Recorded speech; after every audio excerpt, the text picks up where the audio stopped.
السلام علیکم، امید ہے سب خیریت سے ہوں گے، میں بھی خیریت سے ہوں گی۔ آئی ویڈیو کی طرف۔ نمبر 1، اپنے صحیح دوستوں کو دل سے دوستی رکھو۔ نمبر 2، جوانی میں ایسا کام کرو جو دین اور دنیاوی دونوں میں مفید ثابت ہو۔ نمبر 3، وحدہ جوانی کو غنیمت جانو۔ نمبر 4، اصلاح پسند اور عقل مند لوگوں سے مشاورت کرو۔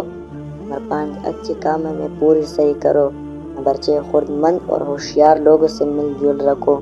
نمبر 7، احمقوں سے دور رہو۔ نمبر 8، آج کا کام کل پر نہ ڈالو۔ نمبر 9، کسی حاجت مند کو نا امید نہ کرو۔ نمبر 10، بزرگ سے بہت باتیں نہ کرو۔ 11، اپنے سے بڑوں کے ساتھ مزاح اور خوش طبعی نہ کرو۔ نمبر 12، گزری ہوئی کشیدگی کو تازگی نہ بخشو۔ امید ہے آپ کو یہ انتخاب بہت پسند آیا ہوگا اور آپ کو بہت سی نئی باتوں کا پتہ چلا ہوگا، اور تمام دوستوں سے التماس ہے جو بھی نصیحت اچھی لگے اسے دوسروں تک ضرور پہنچائے، اس طرح بہت سے لوگ اس سے مستفید ہو سکے۔ اگر ویڈیو پسند آئے تو لائک اور شیئر ضرور کیجیے اور سبسکرائب بھی کریں۔ تھینک یو، شکریہ۔